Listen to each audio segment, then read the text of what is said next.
I don't understand what the Giants did tonight. I really don't. Not because I'm mad that I took the Giants getting 11 and I'm going to lose. Okay, that's fine. But the way the Giants were going to win this game, and I'm stunned, is that I didn't get anything I thought I'd get from the Giants here on a Thursday night. You're coming into this game with no Saquon Barkley. What did when I picked this game last night, I said, Brian Daboll, I know what he's going to do, because the guy last year, coach of the year in the NFL, not even close. The first 3 weeks, I don't know what the hell he's doing. No. I really don't. You're talking about, there is no more disappointing head coach in the NFL so far than Brian Daboll, because you're talking about week 1 where they don't show up for a home opener against the Cowboys. Game 2, they don't show up for the entire first half against the Cardinals. They pull it out in the second half. And tonight, what I'm so surprised at is that what's the way for the Giants to win? The Giants to win tonight was clearly going to be Daniel Jones getting outside the pocket, making plays with his legs, right? Because you don't have a rushing attack. And a little bit of creativity, right? What did I say? Some trick plays, some formation, some things you're not used to of with the Giants. And I get it's a short week, but come on, man, this is the NFL. And I didn't get any of that from Brian Daboll tonight. There was no creativity. There was no, here's how we're going to try to stay in this game. Nothing. It was like, we're just putting our offense out there and seeing how it goes. Almost as if, hey, if we lose the game, we're supposed to lose the game.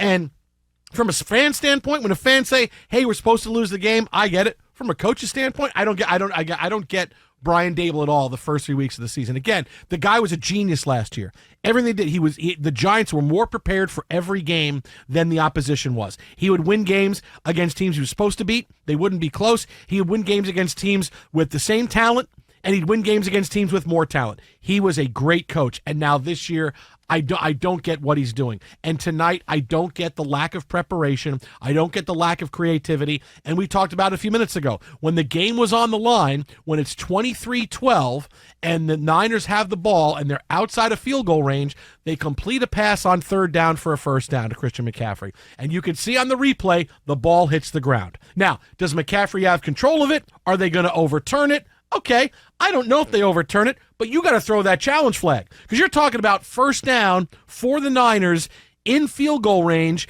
and now, or another 3 downs to get further into field goal range, and the game is over. And there's no challenge from the Giants, who had all 3 timeouts. How do you not throw that flag, go, maybe I get lucky, or the referee see it and go, yep, ball hit the ground, and it's got to come out? Nothing. And then what happened 2 plays later? Brock Purdy throws a 30-yard touchdown to Deebo Samuel, and the game is over. I don't understand what's happened to Brian Daboll. It's almost like he is, changed by like one of those Freaky Friday or Space Jam moments, and suddenly like Adam Gase is coaching the team, and really Brian Daboll's brain is in Adam Gase's body somewhere. I am stunned at what's going on with the Giants so far through the first 3 weeks. Yeah, you would have thought Mike Kafka and Daboll, knowing you're coming in shorthanded, you don't have Saquon Barkley at your disposal, and Breida, who's acquitted himself well in spots before. Okay, fine, he's your lead guy. But Daniel Jones making plays with, look, it's a tough task, right? Going to San Francisco, short week, one of the best teams. We could argue, top 3-4 teams in the NFL. Maybe you argue them first in some circles while McCaffrey's healthy and you've got Purdy playing as efficiently as he is. But we look at the situational football and third down defensive calls. So Wink Martindale, he's on the hook too. You had some curious penalties called on both sides. So really not a lot gained there, but certainly for the Giants, a couple of times you watch Daboll lose his mind. But creativity on the offensive end. Jalen Hyatt, a couple of huge plays, the rookie wide receiver last week to get them back in that game to ultimately win it against Arizona. Played very few snaps. Couldn't get on the field. And no targets. Wan'Dale Robinson comes back, a guy who was a difference maker in parts of games he played last year. 5 targets. Daniel Jones, 2 rushing attempts. That's the stat that will not make any sense to me. I get it. 49ers can take away Darren Waller. And yes, they're going to spy Jones trying to run. But even like we were talking about with Fields before, designing a rollout to get him to the edge to maybe break containment, and maybe you get a deep ball that you mix therein, and you get a little bit creative in your routes and the route trees that you're running. Here, It was a pedestrian effort all around. Couldn't get off the field on third down. And your point, we talk about it with the NBA and college hoops all the time. And when we dive into any other basketball endeavor, like, what are you doing? You're trying to extend the game as long as you can, right? Give yourself a puncher's chance. On that McCaffrey catch, might it have been overturned? Maybe not. But how do you that's not? The game. Right? How do you not throw it at that moment? Game. That's the whole game. That is either you throw the challenge flag, you win the challenge, it's fourth down, and maybe the Niners are punting, and you get the ball back down a score. Right? Maybe. Right? Or you give them the first down, and the game is basically over because they're going to get in field goal range, and as we see, they scored a touchdown 2 plays later. That was the game. That was the game. I know you want to throw a challenge flag when you know you're going to win. I understand that today. But this is rubber hits the road. This is the moment of the game, and he didn't throw the flag. And I'm watching it saying, "You've got to be kidding!" And they even showed him. They even showed Brian Daboll standing looking out of the field. No one's telling him, "Hey, throw the flag." No one's saying, "Hey, maybe, coach. Hey, I thought the ball hit there. Looked like it might hit the ground. Hey, coach, throw that challenge flag. Do something. Let's try to figure out if maybe we get a break on this." Nothing from him. I don't know what's happened to the guy. This is not the guy that I saw last year coach rings around other teams with his preparation and his game day adjustments. This is not the same guy. Really, maybe this is AI Brian Daboll. And Brian Daboll's off somewhere going, "Man, last year was really difficult, and I got to take some time away, and I'm on an island right now somewhere just, enjoying margaritas and hanging out." And we have AI Brian Daboll, who, he looks like Brian Daboll. It's the old Rob Lowe thing, He's still coaching a little bit like Brian Daboll, but he's not doing Brian Daboll things. I really, this is stunning to me. I know this game did not work according to the script that has been so successful for Daboll and company. Last 19 games, the graphic they threw up, they average 145 rushing yards per game.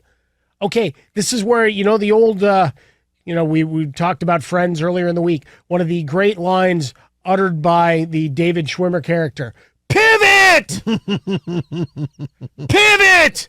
You need to do something differently with your offense. The run game is being taken away. You're not getting anything there. Waller is being taken away. Guess what? You got 5 guys that are kind of the same in your receiving core, and the rookie deep threat that you suddenly decided not to use. Who had a couple of big catches last week. Unconscionable. And he's not there. Well, just trying to stretch the field. If nothing else, these guys were throwing flags all over. Now, there were only 12 penalties in the game. Certainly seemed like a lot more. Why? Because they were big.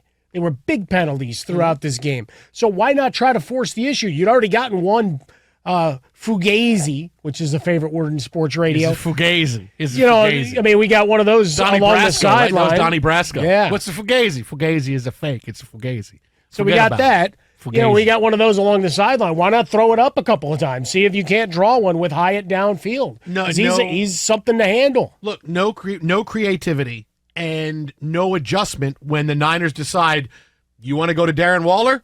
We're not going to allow you to go to Darren Waller. And Waller never got in the rhythm of the game, and he had a big play he could have made. He did not make.